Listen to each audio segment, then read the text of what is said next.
সালাম না দিয়ে সভাপতি, প্রধান অতিথি, বিশেষ অতিথি এবং খেলোয়াড় ভাই বোনরা,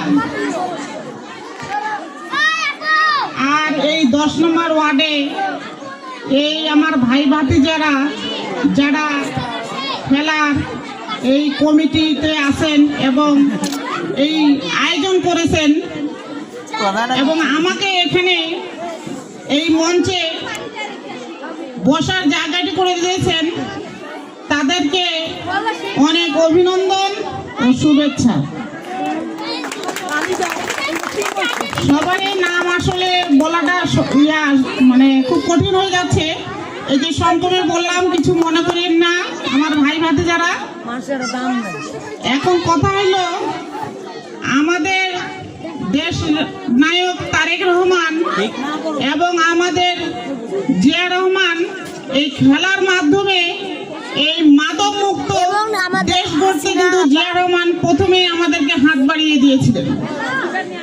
এই খেলার মাধ্যমে আমাদের ভারপ্রাপ্ত চেয়ারম্যান তারেক এই খেলা নিয়ে মাদক মুক্ত রাখতে যাচ্ছেন এবং আমি সদর উপজেলা কোতোয়ালি সভাপতি, আমি চাই এই ওয়ার্ডে যারা খেলার আয়োজক আগামীতে আরো সুন্দর সুসজ্জ করে আরো খেলা যাতে নিয়ে যেতে পারে, আমরা সার্বিক সহযোগিতা করব।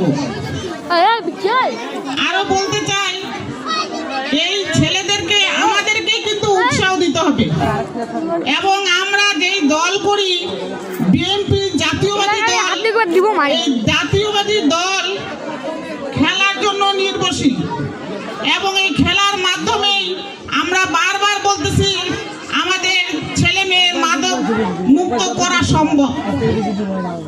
আরেকটা জিনিস, আপনাদের এই 10 নম্বর ওয়ার্ড থেকে 10, 11, 12 আমি আপনাদের কাউন্সিলর দাঁড়িয়েছিলাম, আমাকে হয়তো অনেকেই চিনেন। তো আমি আশাবাদী, আপনাদের কাছে দোয়া চাচ্ছি যে আগামীতে আমাকে দোয়া করবেন এবং আপনারা জানেন যে এই দিনাজপুর 3 আসন থেকে আমাদের ধানের শীষ নিয়ে আমাদের ম্যাডাম দাঁড়িয়েছেন, কি জানেন না আপনারা? তো এর আগে দেখছেন যে আমাদের মহিলা বিষয়ক মন্ত্রী ছিলেন চকলেট আপা। আমাদের দিনাজপুরে 11টা কিন্তু উন্নয়ন হয়েছে।